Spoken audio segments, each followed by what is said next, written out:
Bismillahirrahmanirrahim.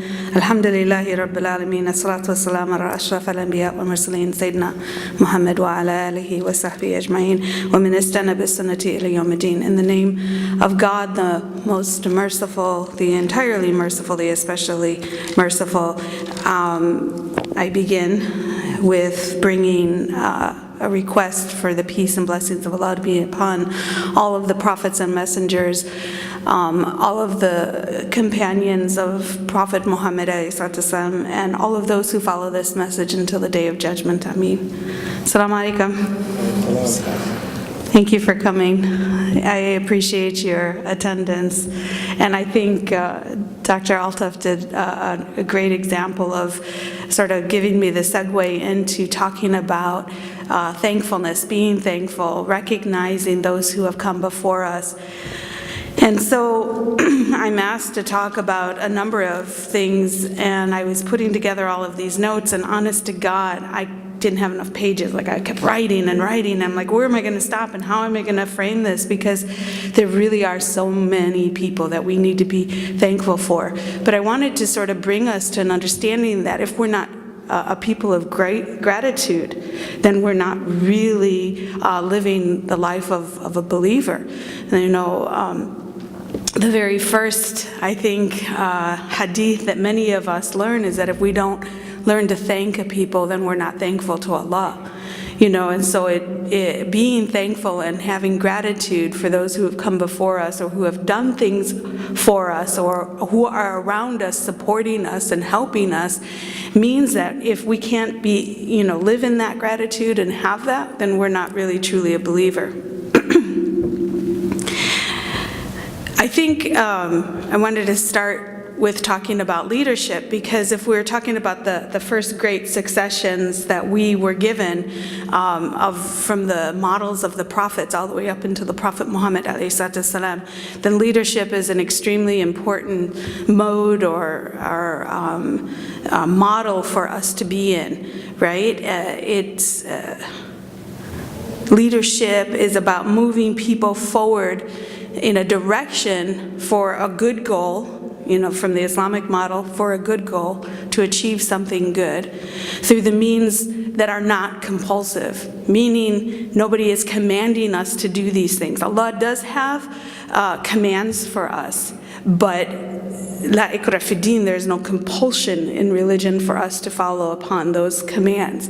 And so the leadership has to be a model in front of us that we naturally want to follow, that we naturally are drawn to. And so there are a few statements, unfortunately, that we often say that actually kill our leadership, our very own leadership as well. A few statements kill leadership faster than a statement like, that's not the way we've done it. Or, you know, we've never done it like that before, so let's just stick to what we know. All of these statements that we tend to tell ourselves are actually the killer of our leadership. Why do these little phrases matter so much to who we are as believers? Well, first, because what we say does reflect what we believe.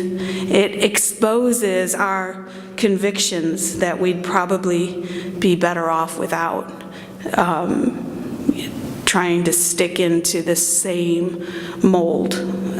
Secondly, it matters because statements like these are the little lies that we end up telling ourselves, and it kills our potential, and it's the thing that, you know, makes us stagnant and stay in one place.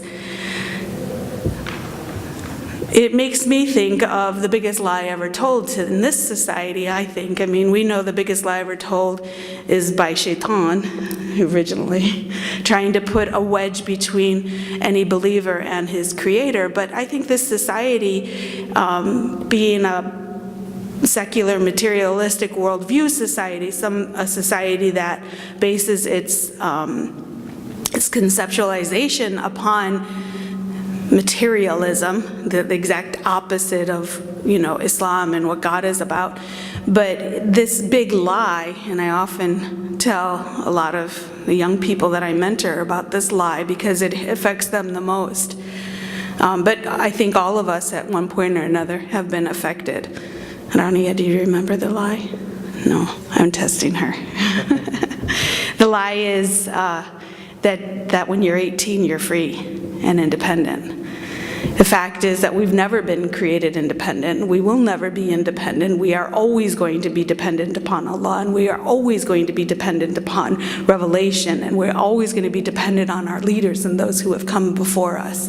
And so this is an essential understanding. We have to drop those lies that we've been telling ourselves, thinking that I'm going to make it into this world and I'm going to do some kind of an accomplishment.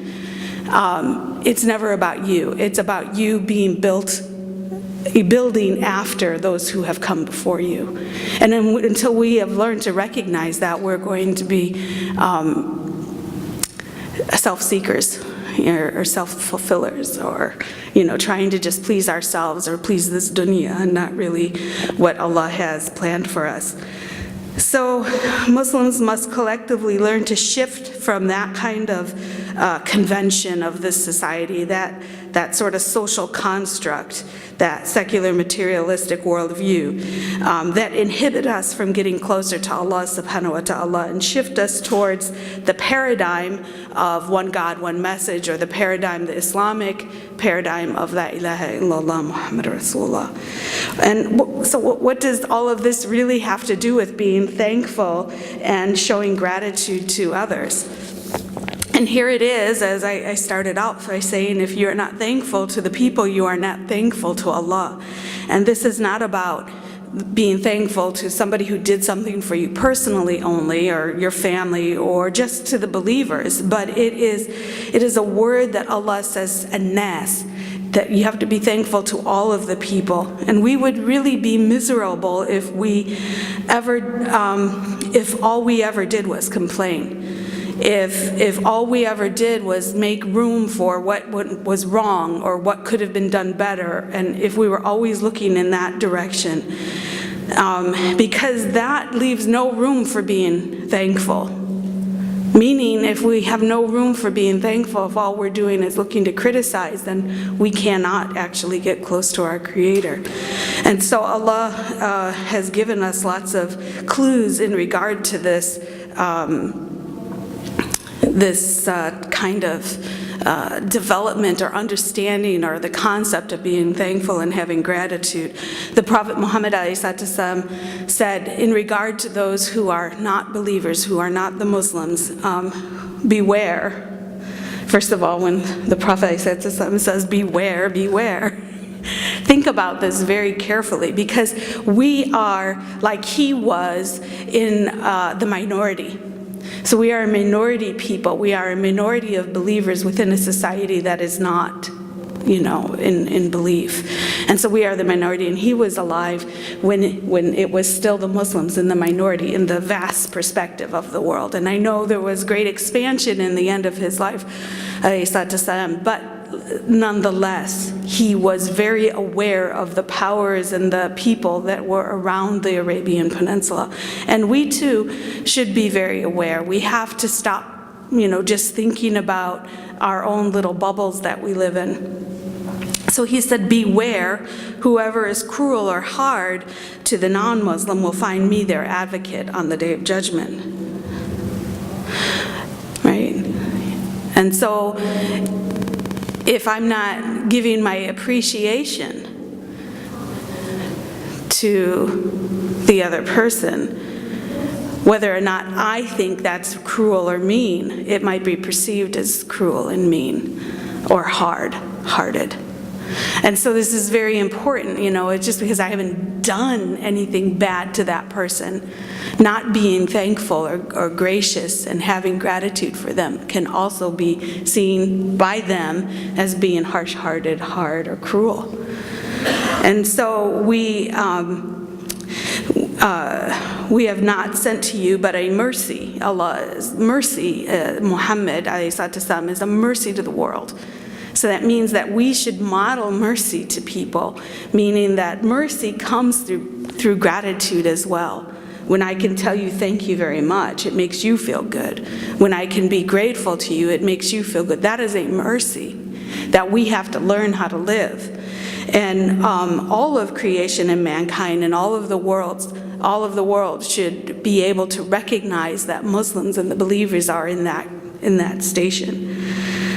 So we are not only obligated to fulfill the rights of Allah, like prayer and fasting and zakat and hajj and things like that, but we are required to fulfill the obligations that we have towards people, towards the creation and towards man.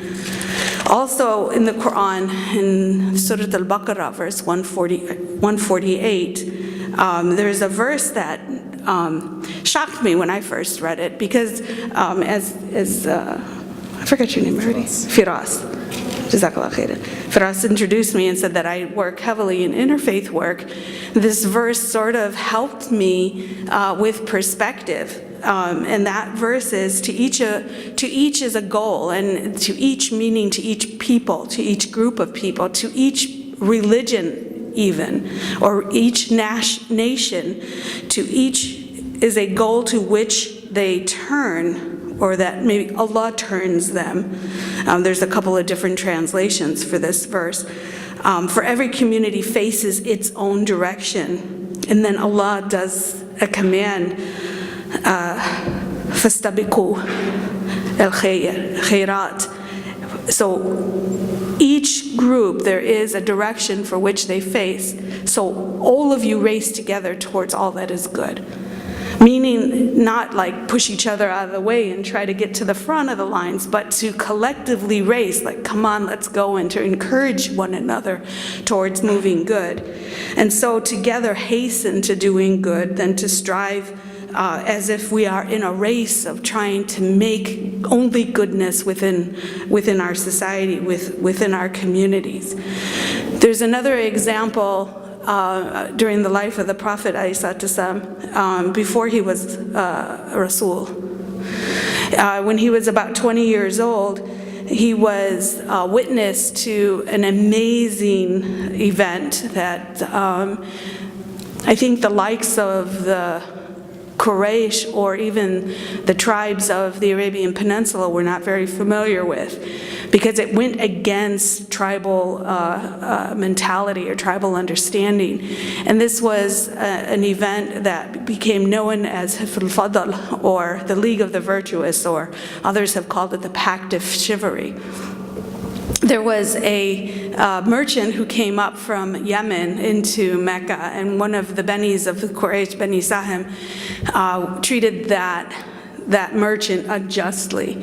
And that merchant was trying to get his rights, and went from one Beni to another Beni of the Quraysh trying to get the rights. But the tribal mentality was, you know, anybody in my tribe, any Beni within my tribe, any clan in my tribe, it has my protection no matter what. And so there was this instance where people started thinking, you know, those people who don't have any rights outside of the tribe really need to have some rights. We should recognize this. And the idea was, if we recognize this man's rights, then this will actually bring about more benefit to us too, because we won't be pushing away the merchants of Yemen, right? We will still be, you know, prospering. We need to have good relationships with anybody outside of the tribe. And this was really kind of a new concept, because the tribe didn't have rights for outsiders at all. And so this movement that began in the tribe of Quraysh, because of the actions of Bani Sahim, in regard to this, the Prophet Muhammad ﷺ was there, and he said, I witnessed in the house of Abdullah ibn Ja'dan, I think. I forget the Ja'dan? I forget the last name. I believe that's what it is. And he said, I witnessed a federation of those coming together to uphold the rights of those outside of the tribe, outside of those who are weaker. Maybe you've heard of this, Khilf al-Fadl, or are aware of the League of the Virtuous. But did you know that later, after Revelation, later in the life of the Prophet ﷺ, he reflected on that event that he witnessed when he was 20 years old. And basically he said something like that, it was more pleasing to me than all of the cattle or herds of cattle, which is, for a 20-year-old today, would probably be, I don't know, what are the cars that draw your attention the most, like the GTs or the, you know, Tesla, things like that. So if we had an auto show in the next hall, right, that all the young men wouldn't be in here, they'd be over in the auto show. But this is what the Prophet ﷺ, this would have drawn me and more of my attention. And if such a thing existed today, I would support it. So he is recognizing the efforts of man doing good, and that he would be the first one to join in and support such an act. And so this kind of alliance, or this established alliance in the Jahiliyyah, was remarkable, first of all.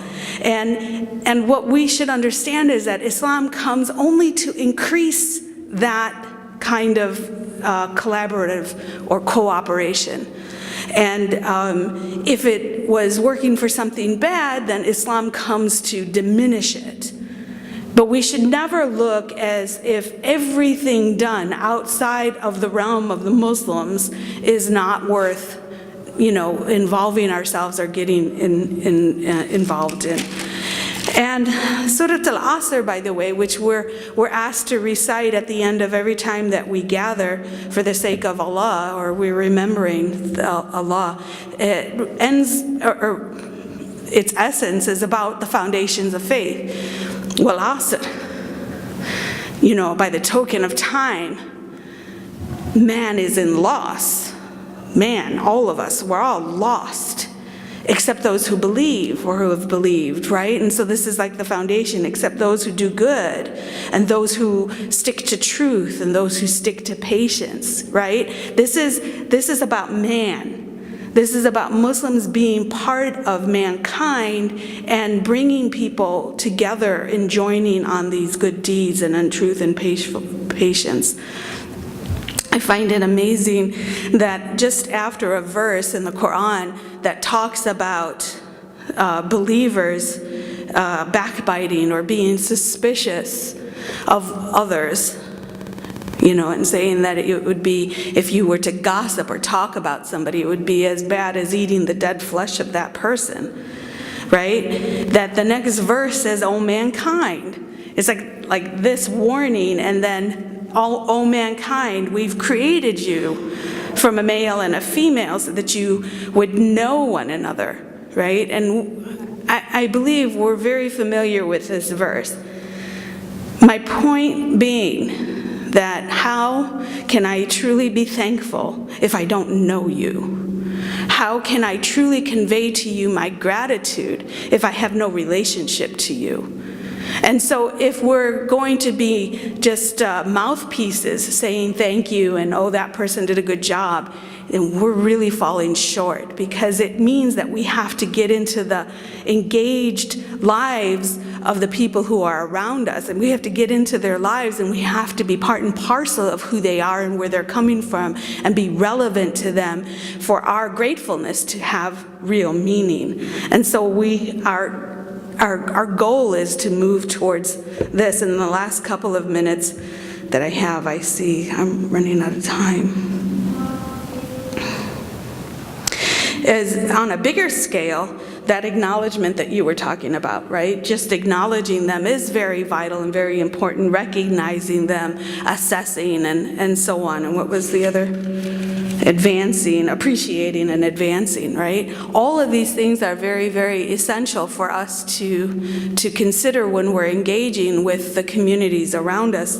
But on a bigger scale, on what we would or should be considering as best practices. You know, every corporation or every business that comes together, or every organization that comes together, they tend to create what are the best practices that we should be following. And sometimes Muslims, I'm sorry to say, have fallen short in best practices.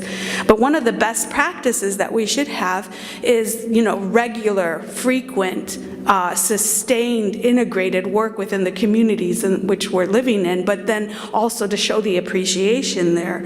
So we should have the best practice of hosting events where we are recognizing, awarding, and bringing people to you for you to know more about, right?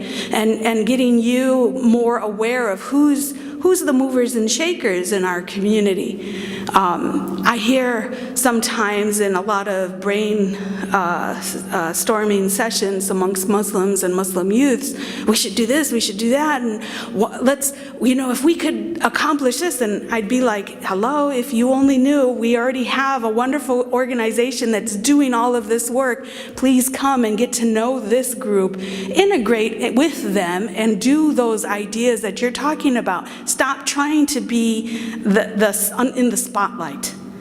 I'm sorry to say it like that. That was kind of harsh, but sometimes we just want to be recognized.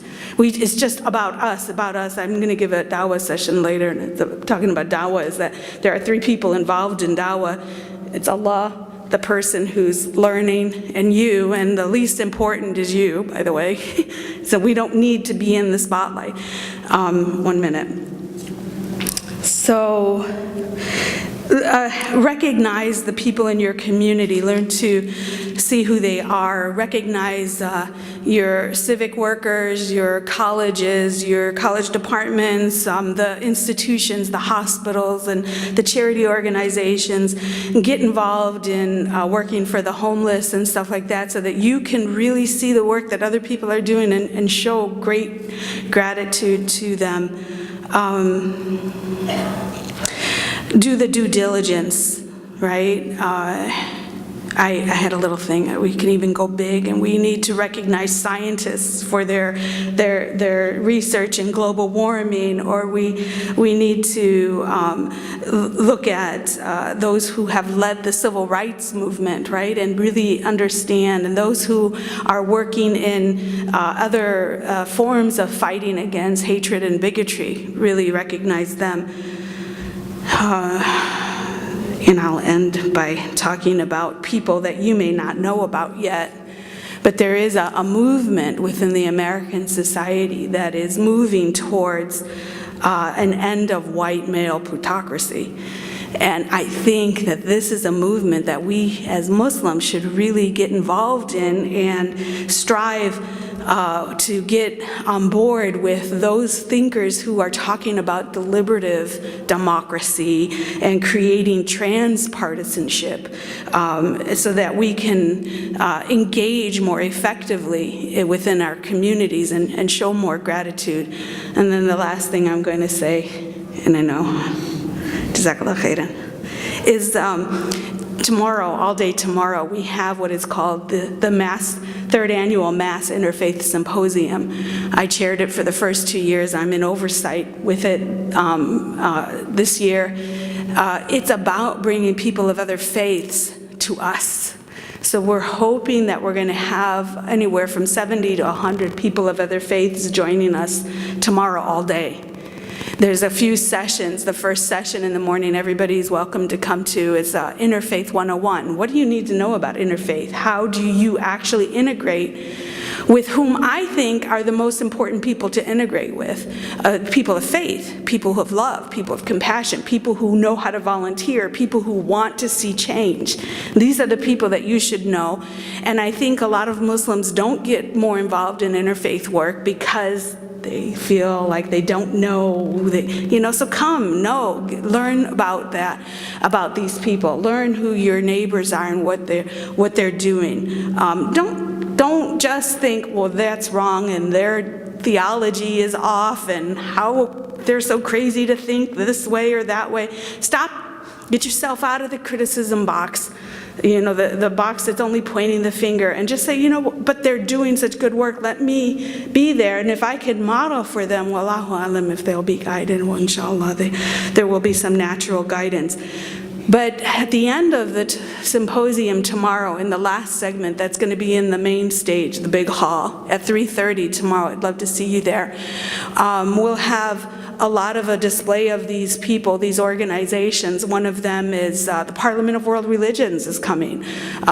We also have Alianza Americas, which is a Latino organization, transcontinental, or from the North to the South Americas, looking at bringing justice to the immigrant communities, or those trans communities, those people who are moving up and down the Americas, and the abuses and oppressions that they've been facing. But also here, with all the blanketed hate and bigotry rhetoric that's been going on with the Build the Wall and all of this, even against Muslims and the Muslim ban, have begun to start to work and integrate with Muslim Americans on issues combating this negativity.